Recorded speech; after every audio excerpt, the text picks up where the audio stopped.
तो हम लोग वाणी से तो ज्ञान की चर्चा कर लेते हैं, किंतु वैराग्य का अभाव होने के कारण ज्ञान खिल नहीं पाता, कहीं ना कहीं राग रहता है। भक्ति की विशेषता क्या है? भक्ति में एक विलक्षणता है। विलक्षणता ये है, संसार में सामान्य रूप से भी आप देखना, भगवान की बात तो छोड़ दो, गुरु की तो बात छोड़ दो, एक लड़के को एक लड़की से प्रेम हो जाए तो उसका फिर सबसे वैराग्य हो जाता है।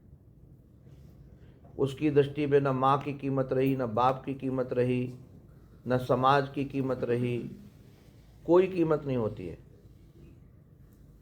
एक प्रेम हुआ तो अपने आप सब छूट गया। ऐसे जब भगवान से प्रेम हो जाता है तो भक्ति तो भगवान से या गुरु से प्रेम हो जाए तो फिर अपने आप वैराग्य हो जाता है। तो जैसे वैराग्य होगा, और भगवान या गुरु की ऐसी कृपा है, इसमें तीन बातें ध्यान देने की हैं। तीन चीज़ें चाहिए, दो भी नहीं। परमात्मा हमारे आँखों के सामने आत्मा है, हमारे हृदय में है, किंतु दिखाई क्यों नहीं पड़ता है? उसमें तीन विरोध हैं। तीन विरोध क्या हैं? एक का नाम है मल, एक का नाम है विक्षेप, एक का नाम है आवरण। जैसे आप शीशे के सामने खड़ी हो, शीशे में जो धूल लगी है, मानो आप कहीं बाहर चली गई, शीशा गंदा हो गया, तो जब तक उस शीशे को आप साफ नहीं करोगी तब तक आपका मुख दिखेगा। तो पहला काम शीशे को साफ करना है। अच्छा, दूसरी बात है कि शीशा चंचल स्थान पर हो, हिलता हुआ, तो आप मुख देख पाओगे, उसको शांत करना पड़ेगा। और तीसरे, उसमें कपड़ा पड़ा हो, पर्दा पड़ा हो, तो जब तक पर्दा नहीं हटेगा तब भी काम बनेगा नहीं। तो जो जीव ने पूर्व जन्म में कर्म किए हैं, उन कर्मों के कारण अंतःकरण गंदा हो गया है। अब उस अंतःकरण को गंदा कैसे करना है? कर्म से ही हुआ है, इसलिए कर्म से ही साफ होगा। तो कर्म करना क्या है? कर्म करने निष्काम। अभी हम जो काम करते हैं सकाम करते हैं, हमारा हर्ष के साथ हिसाब रहता है। फोन में भी बात करना होता है तो लाभ है कि हानि है। अगर हमको उससे लाभ नहीं होता तो उसको समय देने के लिए तैयार हम नहीं हैं, या भविष्य में लाभ न होने वाला हो। तो हमारे जो कर्म हैं, जैसे आजकल बच्चों को भी हम लोग पढ़ाते हैं ना, बच्चों को ध्यान रखते हैं, तो उस समय भी मन में आ गया बच्चे बड़े हो जाएंगे तो हमारा ध्यान रखेंगे, ये सकाम कर्म हो गया। बाद में हमारा ध्यान रखेंगे, ये सकाम कर्म है। तो अब करना क्या है? अगर हमको आत्मदर्शन ज्ञान की ओर बढ़ना है तो जो भी कर्म किया जाए उसका प्रतिफल न चाहा जाए। कोई भी कर्म, ऐसा नहीं कि अमुक जा कर के आप केवल मंदिर में ही जा कर के कर्म करो या गुरुद्वारे में जाकर सेवा करो तभी निष्काम होगा। गुरुद्वारे की सेवा, मंदिर की सेवा भी सकाम होती है। वहाँ गए तो गुरु साहब प्रसन्न हो जाएंगे तो हमारा व्यापार चल जाएगा, हमारा नौकरी लग जाएगी, तो वो भी सकाम हो गया। आप घर में रह कर के भी निष्काम कर्म कर सकते हो। आप बच्चों को संभालते हुए, सेवकों को संभालते, किसी से कुछ चाहना नहीं। ये सकाम निष्काम कर्म करने से जो मल है वो दूर हो जाएगा, और प्रेम से विक्षेप मिटेगा, चंचलता मिटेगी। आप एक सामान्य से भी प्रेम करो तो प्रेम इसलिए ईश्वर गुरु से करने की बात इसलिए होती है कि सामान्य व्यक्ति से प्रेम करोगे तो कामना होगी। मानो किसी बच्चे से प्रेम कर लिया, तो बच्चे से प्रेम किया, नाती से या पोते से या बेटे से आपने प्रेम किया, तो प्रेम बदल जाएगा कुछ दिन के बाद। बच्चे को समय नहीं होगा, वो चला जाएगा। वो यदि आपके प्रतिकूल व्यवहार करेगा तब भी आपको भाएगा नहीं, तुरंत भाएगा नहीं, तो प्रेम फिर बदल जाएगा। जब आपके मन से नहीं काम करेगा ना, तो तो ऐसा प्रेम नहीं चाहिए। प्रेम ऐसा चाहिए, अब ईश्वर से प्रेम करो, मानो ईश्वर तो तुम्हारे साथ व्यवहार में है नहीं, आप उसको प्यार जताओगे तो प्यार दिखेगा, अपने मन से आप जो करोगे सो दिखेगा। वो जो प्रेम होगा, या गुरु समीप है नहीं, वो प्रेम होगा, वो विक्षेप मिटाएगा। और उदाहरण के लिए दूसरी बात समझो, ज्ञान क्या है? ज्ञान माने जो ईश्वर है जिस रूप में वो हमको दिख जाए। तो एक सामान्य एक मित्र यदि मित्र से प्रेम करता है, दो बच्चे हैं, मित्र हैं, तो कभी न कभी साथ रहेगा। जब मित्रता ज़्यादा बढ़ेगी तो उनके सामने कपड़े रखेगा, वो मित्र कहेगा कि तू भाग में कपड़े बदलना है, अपने आप कपड़े बदल लेगा उसके सामने, उसके साथ आवरण नहीं रखेगा वो। तो भगवान या गुरु ऐसे प्रेमी हैं कि वो आपके साथ आवरण रखेंगे ही नहीं, आपको आवरण भंग कर ही देंगे, अर्थात वह भगवान का ज्ञान तुम्हें दे ही देंगे। तो ज्ञान लक्ष्य है, ज्ञान लक्ष्य है, निष्काम कर्म और भक्ति उसके साधन है। और भक्ति से क्या होता है? भक्ति एक रसायन है। भक्ति रसायन क्या है? रस है। आपके हृदय में आएगा तो आपको प्रसन्नता भी होगी, आपको आंसू भी आएंगे, आपको खुशी भी होगी। ज्ञान एक रस है, ज्ञान में कोई रस नहीं है। अब आपने अपने को जान लिया कि मैं ब्रह्म हूँ या मेरी आत्मा सब कुछ है, तो ज्ञान में इसलिए अभिमान और हो जाता है व्यक्ति को कि मैं तो ज्ञानी हो गया और सब अज्ञानी है। मैं ज्ञानी हूँ क्योंकि मुझे जानकारी है, तो सब अज्ञानी है। जैसे आपने अपने अतिरिक्त दूसरे को अज्ञानी समझा, उसी समय अभिमान आ जाएगा। और भक्त व्यक्ति किसी को अज्ञानी समझता ही नहीं है। भक्त के हृदय में आता है कि जैसे मैं हूँ वैसे ये सब है। भक्त किसी को अभक्त भी नहीं समझता है। आपको आश्चर्य लगेगा, भक्त को नहीं लगता कि मैं भक्त हूँ और ये सब अभक्त हैं। उनको लगता है सब प्रेम करते हैं, किंतु प्रेम करने का ढंग सबका अलग अलग है। माँ बेटे से प्रेम करती है और पति से भी प्रेम करती है, दोनों से प्रेम करती है, किंतु प्रेम का ढंग अलग है।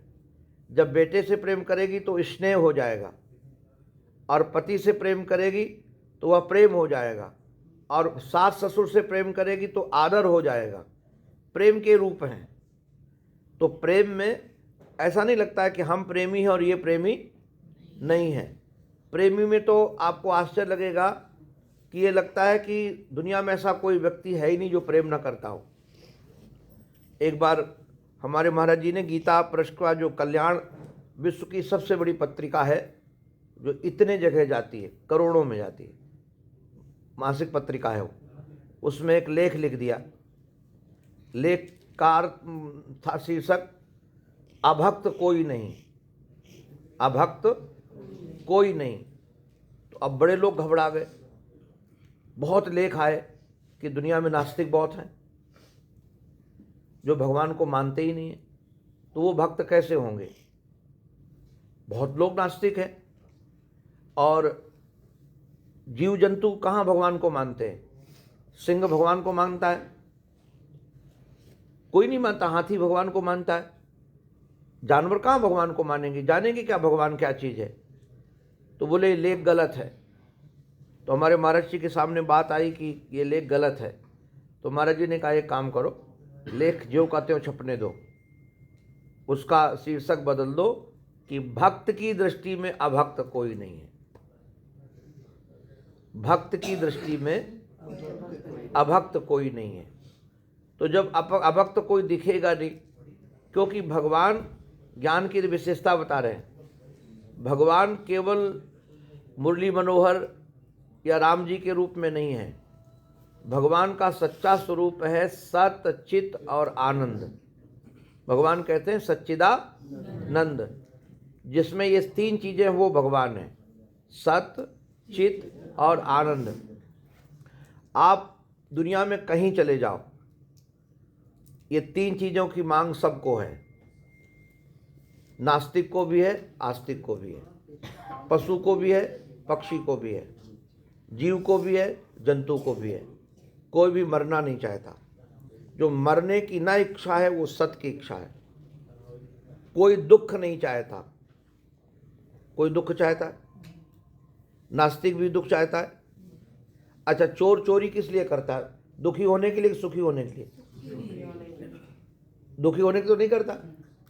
तो सुख चाहने का ढंग अलग है, वो अलग बात है, किंतु चाहता तो सुख ही है। तो जो दुनिया में सुख चाहता है वो भगवान को चाहता है। तो जब भक्त व्यक्ति ये देखता है कि अपने अतिरिक्त तो कोई नहीं है, भगवान की प्रेमी के अतिरिक्त, तो उसको अभिमान होता नहीं।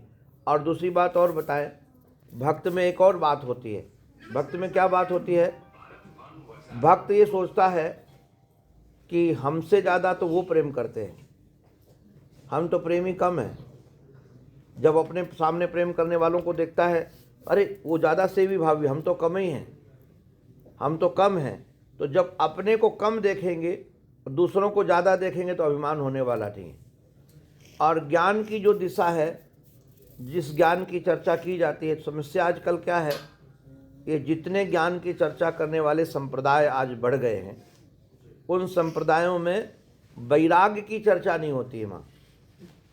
जैसे हमारा जो योग दर्शन है, योग दर्शन में प्राणायाम की चर्चा होती है, समाधि की भी चर्चा होती, ध्यान की भी चर्चा होती है, किंतु यम नियम की चर्चा ही नहीं होती है।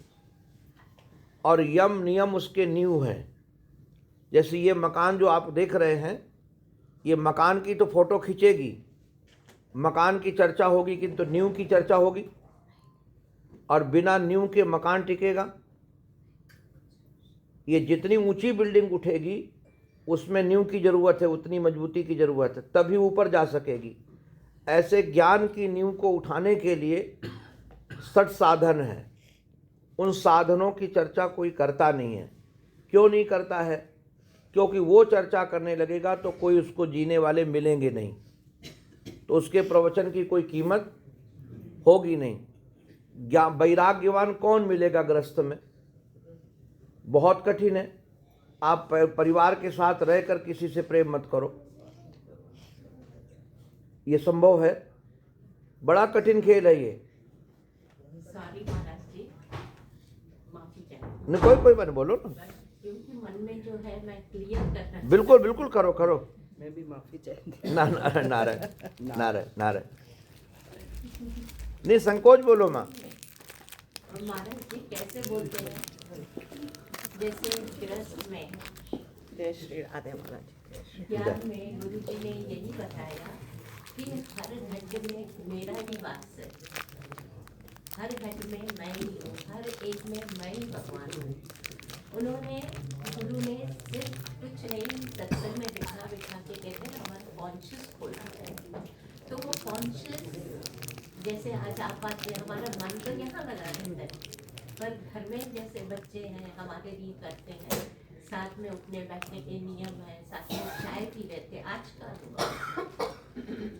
जब उनके साथ बैठ के चाय पी रहे थे तो ऐसा लग रहा था वो मुझे बार बार कह रहे, आप जाओ आपके स्वामी जी के पास जाओ, आप अपने स्वामी जी को।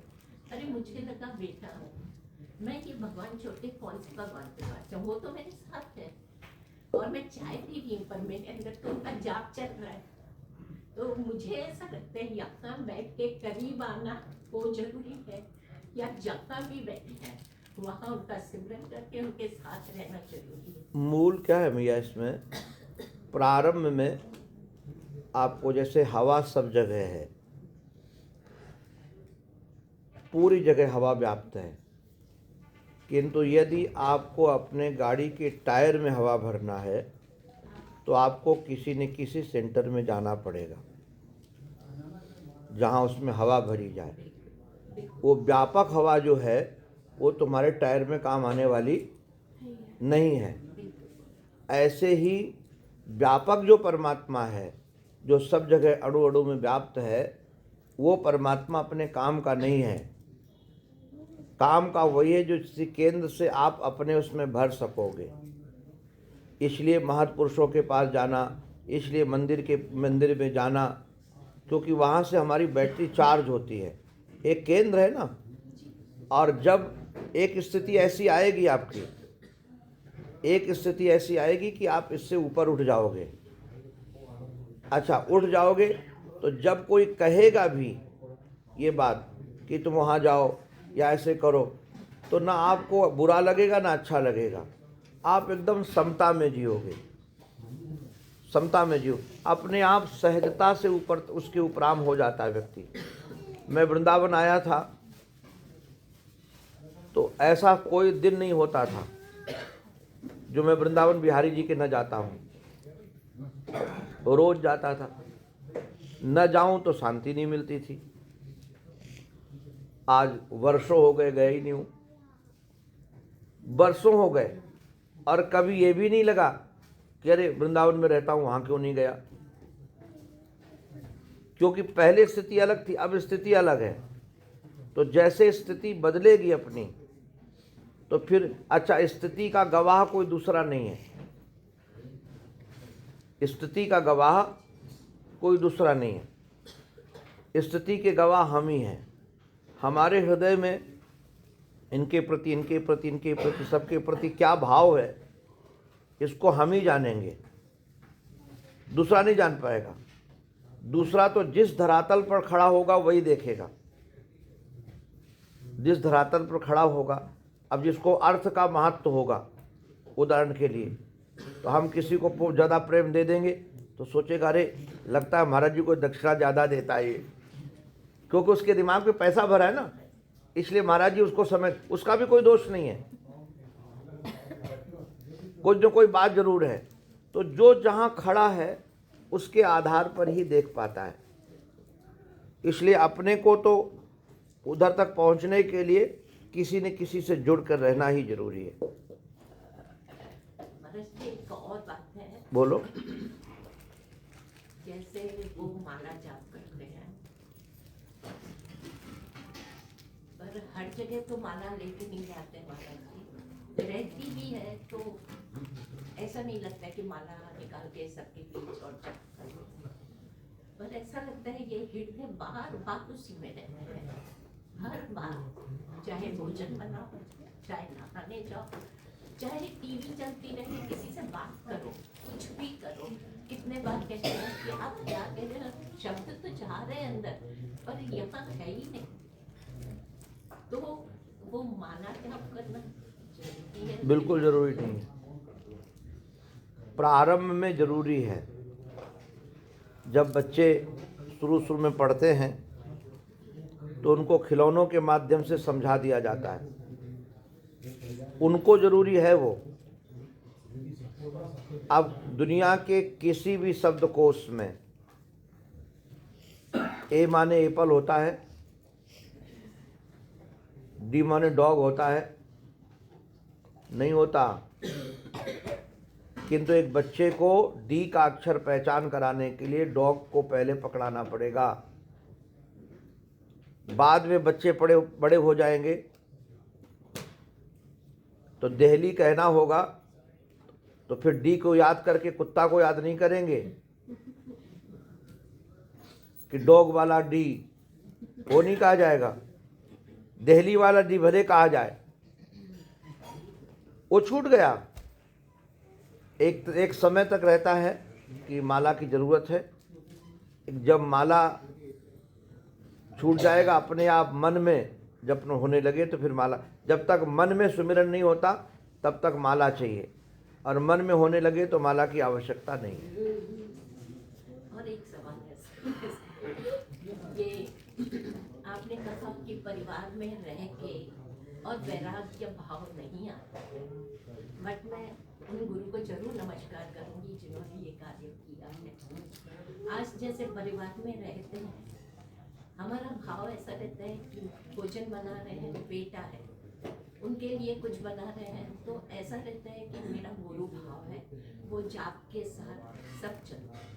पर कभी कभी कैसा होता है, वो आने के बाद मेरा दिल नहीं है, मैं बाहर से मंगा लेता हूँ। तो ऐसा लगता है भाई अब बाहर से मंगा लो, हमारी इच्छा यही है कि आपका पेट भरा रहे, कोई फर्क नहीं पड़ता, हम लोग खाते हैं।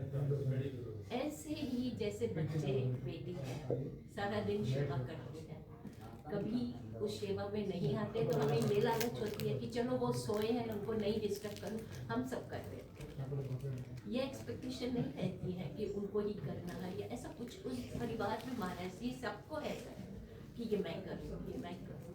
हर जगह हम देखते हैं कि सब सोचते हैं कि मैं खाऊं, इस परिवार की बात ऐसी है, पहले अच्छे से अच्छा तू खा। तो ये जो आप बोलते हैं कि वो एक्सपेक्टेशन से उठना, यही है या इसके अलावा भी मूल क्या है, इसको समझने लायक है। राग में भी अगर पति पत्नी से राग करता है तो यदि सो रही हो तो जगाएगा नहीं, अपने आप बर्तन धो के रख देता है, अपने आप चाय बना के रख देगा, अपने आप कपड़े रख देगा। इसका नाम वैराग्य नहीं है, इसका नाम वैराग्य नहीं है। वैराग्य की पहचान माँ क्रिया से नहीं होती है, ध्यान रखना। वैराग्य की पहचान होती हृदय से। हृदय से कैसे पहचान होगी? जिससे वैराग्य होगा वो अपने पास ना हो तब भी उसकी याद ना आए, उसकी आवश्यकता न खटके। अगर हमको याद आती है, उसका अभाव खटकता है, हम उसको मिस करते हैं बार बार, तो वैराग्य नहीं है। आप साथ में रह करके रागवान और वैराग्यवान दोनों की क्रियाएं एक होंगी साथ में रहने से। और आप जैसे माँ हैं तो माँ का स्वभाव ही है बच्चों का भरण पोषण करना, पूरा ध्यान रखना। अगर शरीर काम नहीं करता तो भोजन मंगा के बाहर से दे दिया। ये वैराग्य का लक्षण नहीं है, ये वैराग्य, ये राग ही है। वैराग्य का लक्षण है जैसे वो हों, जहाँ हों, ठीक है, वो उनका स्वभाव है। हमारे पास है, हमने जो कर दिया हो गया, हम उसको बहुत याद न करें।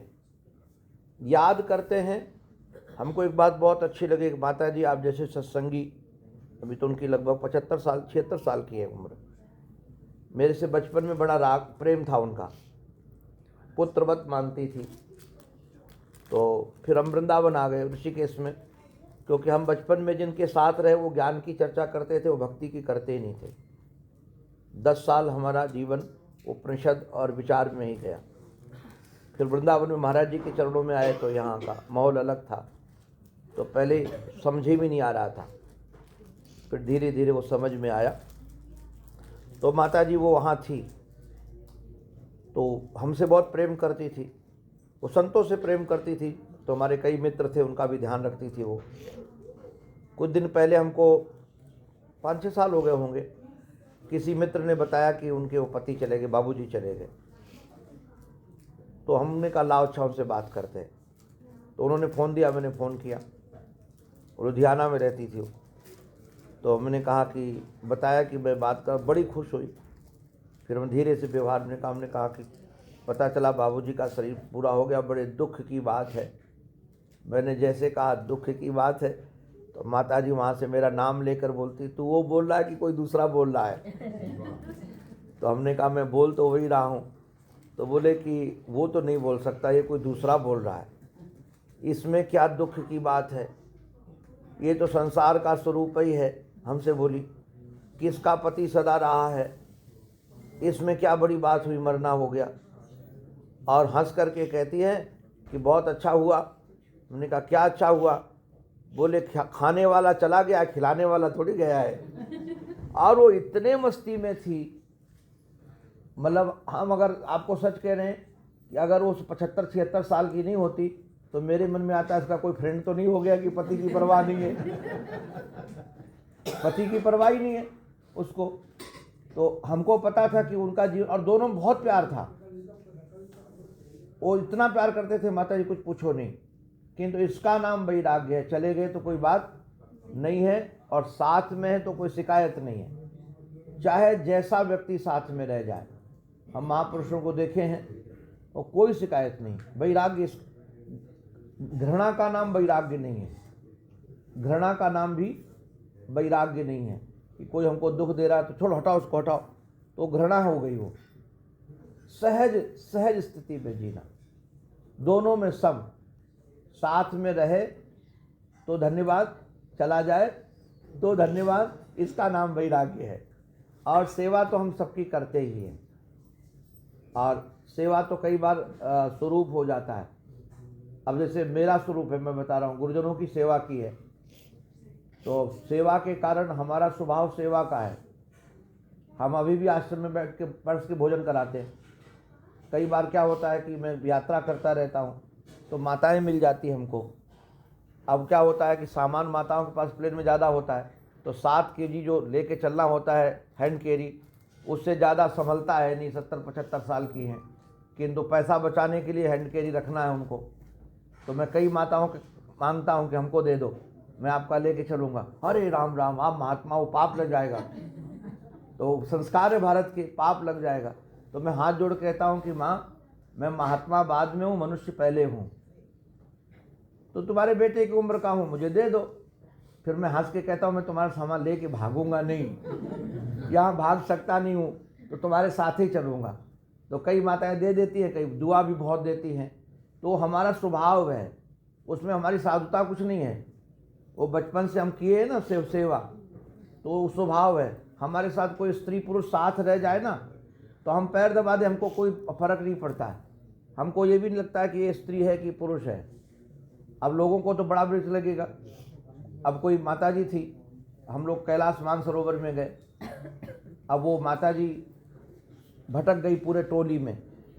अब टोली में भटक गई, अब भटकने के बाद हम 3 लोग रह गए। एक कमिश्नर थे रिटायर्ड, एक मैं था, और वो माताजी रह गई। और वो वहाँ बर्फ़ में सोना था, और बर्फ़ में राउटी में ही सोना है। अब 3 ही लोग हैं, तो हमको सोना था। तो हम साइड में, हमने कहा कमिश्नर साहब बीच में सो जाएंगे, बड़ी उम्र के हैं, और उधर वो सो जाए। बोली ना ना, बीच में आपको सोना पड़ेगा, मैं उनको नहीं सुला सकती हूँ। तो हमने कहा वो बड़े बुढ़ है, तुम्हारे से भी ज़्यादा उम्र में है, मैं तो अभी जवान हूँ। तो बोले नहीं, आप भले जवान हैं, किंतु बीच में सोएंगे आप ही। हमने कहा मैं तो कभी सोया नहीं हूँ ऐसा, मैं तो अकेले सोने वाला व्यक्ति हूँ। अब वहाँ कोई चारा भी नहीं है, बर्फ़ पड़ रही है बाहर, रावटी में सोना है, दिन भर चले हैं। तो हम फिर लेट गए, सो गए, थकान थी, कम्बल सामान देते हैं। फिर बाद में उन्होंने पूछा कि हमने उससे पूछा, हमने कहा कि वो तो बूढ़े हैं, कमिश्नर हैं। तो बोले बूढ़े होने के बाद भी आप में फ़र्क है। तो हमने कहा क्या फ़र्क है? बोले कि आपका जो देखने का ढंग है, आपने कई बार हमको हाथ दिया, उसका ढंग है वो बिल्कुल अलग है, वो हम समझ सकते हैं, आप नहीं समझ सकते हो, तो आप पर विश्वास ज़्यादा है। तो हमारा स्वभाव है वो। तो अब वो स्वभाव है, वो सहज है, वो महात्मा होने की वजह से नहीं है, वो हमको बचपन से प्रकृति ऐसी मिली है सेवा की। तो हमको कोई स्त्री हो पुरुष हो, वो हमारा वैराग्य भी नहीं है, वो हमारी प्रकृति है। तो वैराग्य का अभिप्राय ये है, साथ रहे तो ठीक, न रहे तो ठीक। महाराज जी हमारे बम्बई रहते थे ज़्यादा समय, स्वामी खन्ना जी महाराज। तो जब चलते थे तो लोग रोते थे स्टेशन छोड़ने आने के लिए। एक माता जी ने रोते रोते उनसे कहा कि महाराज जी आप तो यहाँ से चले जाते हो, हमारा तो मन नहीं लगता, बहुत याद आती है, हम रोती हैं आपके लिए। कि तो सच सच बताओ, वृंदावन जाकर आप भी रोते हो कि नहीं? आप याद करते हो कि नहीं करते? तो महाराज जी ने कहा सच कहूँ या झूठ कहूँ? तो बोले सच कहो। तो बोले सच ये है कि बॉम्बे सेंटर छूटता है तो सब छूट जाते हैं, मैं किसी को याद नहीं करता हूँ। और आपको आश्चर्य लगेगा, हमने ये प्रयास नहीं किया है, गुरु कृपा है। मैं जहाँ रहता हूँ जिसके साथ पूरा रहता हूँ, और जैसे वहाँ से निकला तो हमको किसी की याद नहीं आती। आपको आश्चर्य लगेगा, हमको ध्यान रखना पड़ता है कि हमको लोग छोड़ने आए तो हमको टाटा करना है, नहीं तो लोगों को लगेगा कि हमको हाय हाय भी नहीं किया, बाय बाय हाय हाय जो भी करते किया नहीं। वो इसीलिए करता हूँ ध्यान दे करके, वो ध्यान दे करके भाई आए तो सबको कह दे कि भाई जा रहा हूँ टाटा। और उसके बाद जैसे मैं निकला एकदम पूरा क्लियर हो जाता है। अच्छा क्यों होता, कैसे नहीं। और बहुत लोग प्रेम करते हैं, भगवान की कृपा है, गुरुजनों की, इतने बच्चे प्रेम करते हैं कि अभी कितने बच्चों को हम कह दें कि तुम छोड़ के घर आ जाओ तो तुरंत आ जाएंगे। इसमें बैराग नहीं है जो हाथ ऐसे लाते हैं? उसमें मिलना नहीं। व्यवहार है, मिलना नहीं। वो तो व्यवहार है, व्यवहार है, इसका व्यवहार है। तो वह व्यवहार का हमको ध्यान रखना पड़ता है। नहीं हम सोचे कि अरे उसको लगेगा कमाल का आदमी है, इतनी देर इसके साथ रहे तुरंत डिलीट कर दिया मामला। तो वैराग्य का स्वरूप ये घृणा नहीं है या दूर भागना भी नहीं है। और भक्त जनों का तो फिर बैराग नहीं बनेगा ना, वो तो प्रेम कर रहे हैं गुरु से। वो उनका प्रेम ही उनको उतार देगा, उनका प्रेम उनको उतार देगा। प्रेम जो उनका प्रेम का स्वरूप है वो उनका कल्याण